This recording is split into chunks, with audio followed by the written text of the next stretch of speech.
Kot je dejal predsednik stranke in podpredsednik vlade Karel Erjavec, so se želeli seznaniti s težavami občine. Vidimo dva osrednja problema.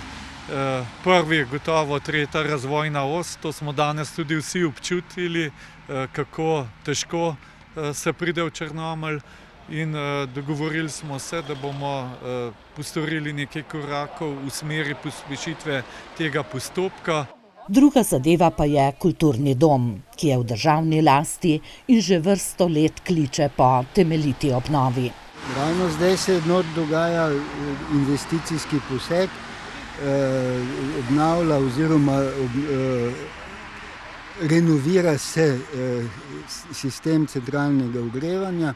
Drugih posegov in prepotrebnih obnovitvenih del v domu ministrstvo ne načrtuje, saj, kot pravi Peršak, nimajo denarja. Če ne bo sprejet, jaz pa upam, da bo zakon, ki se imenuje Zakon o nujnih programih na področju kulture, popularno pa kulturni evro, bo seveda položaj še naprej enak, ne glede na to, kdo bo minister.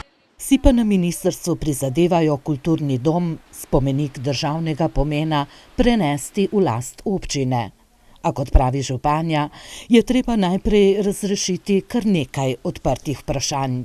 In sicer predvsem, kaj je tisto, kar je nujno, da ostane kot kulturna dediščina, v kar se ne sme posegati, in tisto, kar se da spremeniti s ciljem in s potrebami črnomaljcev, se pravi, Črnomelj potrebuje kulturni dom, ki bo služil današnjemu času, današnjim potrebam. Mi samo spomenika kot tajega ne potrebujemo.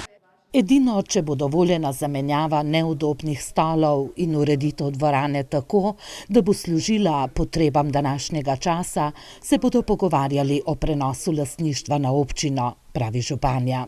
Potem tudi lahko kandidiramo na različne razpise, ki pa predvidevam, da bodo šele v naslednji perspektivi 2020-2027.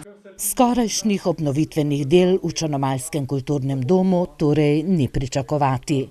Razen, če bo sprejeta nova zakonodaja, ki bo omogočala sofinanciranje vlaganj v objekte kulturne dediščine in če bodo na ministrstvu zagotovljena sredstva, meni županja.